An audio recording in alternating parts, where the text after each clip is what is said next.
देश के 2 सूबों में नमाज पर बवाल मचा हुआ है। उत्तराखंड से लेकर महाराष्ट्र तक सार्वजनिक और सरकारी दफ्तर में नमाज पढ़ने पर विवाद बढ़ गया है।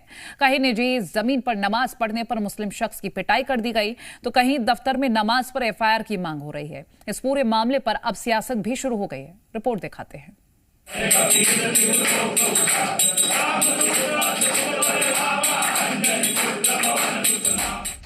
जहां पढ़ी जा रही नमाज, वहीं पर हनुमान चालीसा का पाठ। जहां हनुमान चालीसा का पाठ हो रहा है, ये न तो किसी का घर है, न ही किसी का निजी दफ्तर,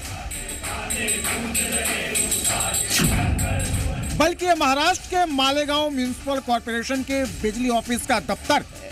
यहीं पर पिछले दिनों भाईजान ने ग्रुप में नमाज पढ़ी। नमाज पढ़ने के बाद रोजा भी यहीं खोला था। नमाज पढ़ने के बाद भाईजान ने बाकायदा इसका वीडियो भी सोशल मीडिया पर वायरल किया था। सरकारी दफ्तर में नमाज पढ़ने का वीडियो जैसे ही वायरल हुआ, हिंदू संगठन के कार्यकर्ता भड़क गए और बिजली दफ्तर पर छापा मार दिया।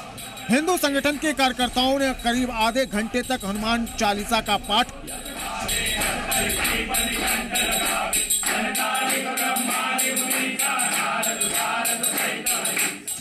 सवाल यह है कि बिजली दफ्तर के अंदर नमाज के पीछे का मकसद क्या है। आज भाईजान ने नमाज पढ़ी, कल वक्फ की जमीन का दावा ठोकेंगे।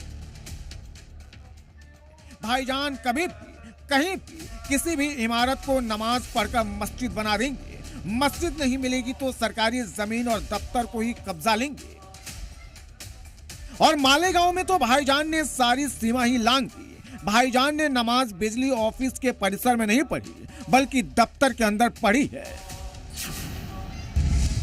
सरकारी जमीन के अंदर नमाज के बाद महाराष्ट्र का सियासी तापमान बढ़ गया है। बीजेपी नेता किरीट सोमैया ने सीएम देवेंद्र फडणवीस को चिट्ठी लिखी है और बिजली दफ्तर के अंदर नमाज पढ़ने की इजाजत देने वाले अधिकारियों पर सख्त एक्शन की मांग की है। 3 बजे हम वहाँ गए लाइट के लिए, हमको बिठा के रखे, बोले हम आते मीटिंग में से, और वो आए नहीं। हम लोग उनके इंतज़ार में बैठे थे, हत्ता के असर की नमाज का टाइम हो गया। वहाँ पर नमाज के टाइम का हम लोग, अगर ऐसा नमाज का टाइम था कि अगर हम लोग चले जाते तो वो ऑफिस बंद करके चला जाता था ऑफिसर, तो फिर हमको वो दिन, कल के भी दिन लाइट नहीं मिलता था। तो वो बात को मद्देनजर रखते हुए हमने असर की नमाज भी जो लाइट डिपार्टमेंट है उसकी ऑफिस में ही अदा की है। इबादत के लिए मस्जिद दरगाह है। मुस्लिम धर्मगुरु भी मानते हैं कि सार्वजनिक जगहों पर ऐसे इबादत की जरूरत नहीं है। संपत्ति सरकार की है तो सरकार की संपत्ति पर सबका हक है। जैसा कि हम देखते हैं हर पुलिस स्टेशन पर मंदिर बना हुआ है। हम देखते हैं हर हॉस्पिटल में, जो सरकारी हॉस्पिटल्स हैं उनके अंदर मंदिर बने हुए हैं। तो वहां जब पूजा की जा सकती है, हर नगर निगम के अंदर मंदिर बना हुआ है, जब ये धार्मिक स्थल हो सकते हैं, तो मैं समझता हूं कि नमाज पढ़ने की इजाजत भी होनी चाहिए। सवाल है कि रमजान में भाईजान इस्लाम की लाइन से अलग चलने की कोशिश क्यों कर रहे हैं।